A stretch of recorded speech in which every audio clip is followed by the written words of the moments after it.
So, what if you had a blueprint for sculpting a more purposeful life, not from the outside, but from the inside out?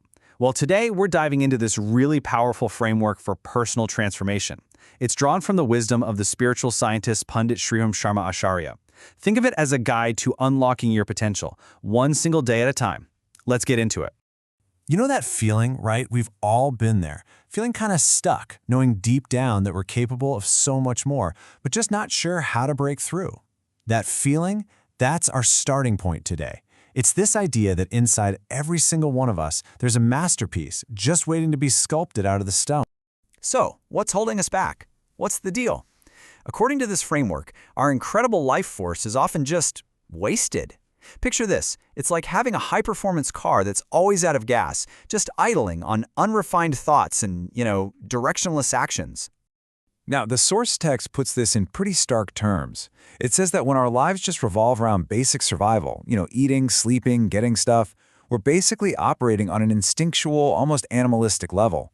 And all our uniquely human gifts, our consciousness, our creativity, our compassion, they just stay dormant, untapped. But here's the good news. There is a way to awaken this potential. This framework offers a complete science for sculpting your life, and it's built on two pillars that are totally inseparable. And these aren't just some abstract ideas. They form a really practical blueprint for growth. And here they are, sadhana and upasana. So think of sadhana as the how. It's the hands-on work, the practical discipline, the conscious effort of tilling the soil of your own character. But all that work needs a direction, right?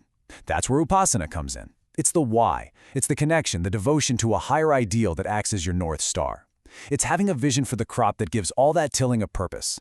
You can't have one without the other. They're two sides of the exact same coin. Okay, so before we can start sculpting, we really need to understand the material we're working with, which is ourselves. And according to this framework, the self isn't just one single thing. It's actually made up of three distinct but totally interconnected layers of our being. First up, we've got the gross body. This one's the most obvious. It's our physical form, right? Think of it as the hardware, the actual vehicle we use to move through the world and interact with everything. Keeping this vehicle tuned up and healthy, that's the absolute foundation for anything else we want to do. Next, there's the subtle body. So if the physical body is the hardware, this is the operating system. It's our mind, our intellect, it's the whole world of our thoughts, our logic, and our emotions. This is where we process everything, make plans, and decide how we see the world. And finally, we get to the causal body. Now this is the driver's seat. It's the deepest layer of who we are, holding our core beliefs, our values, and all those ingrained habits, what are called sanskars. These are the deep impressions that shape everything we do.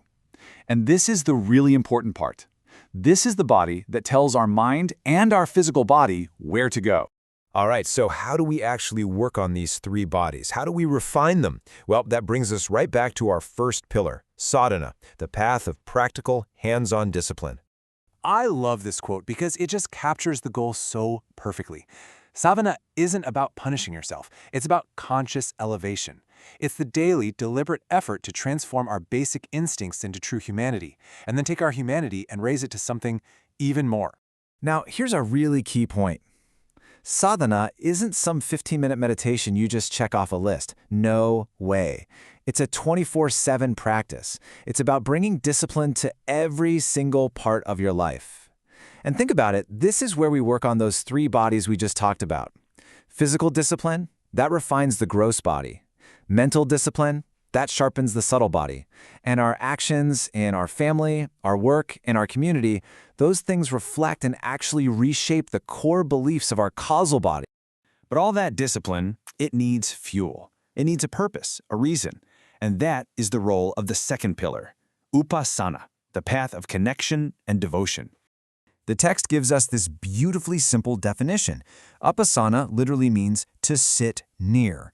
It's the practice of consciously choosing to sit near a higher ideal, whether you call it the divine, God, or your own highest self, and just allowing its qualities to soak into your own being. This vision is what directs all of our effort. You know how a plant just instinctively turns toward the sun? Upasana provides that spiritual light that our soul grows toward. It's what gives all the hard work of sadhana a noble and really inspiring purpose. So how do we actually do this? How do we cultivate this nearness in a practical way? Well, the text gives us a bunch of classic tools. Things like prayer, meditation, or studying inspiring texts. And they're all designed to quiet the noise of daily life so we can connect with that deeper source of inspiration. Okay, this all sounds pretty profound, right? But the question is, how do we make it real in our day-to-day lives? Well, the framework gives us an incredibly simple yet really powerful practice to weave both sadhana and upasana into the fabric of every single day. Here it is, the whole practice. Treat each morning like a new birth. As you wake up, you resolve to live this one day, this one lifetime, with purpose and with integrity. Then, every evening before you go to sleep, you treat it like a peaceful death. You let go of the day's wins and losses, surrendering everything.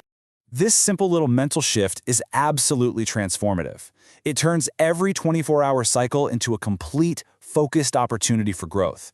It makes every single day a conscious act of creating your life, guided by the discipline of sadhana and inspired by the connection of upasana.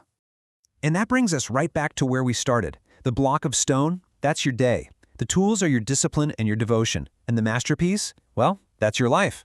So the question I want to leave you with is this: what will you choose to sculpt?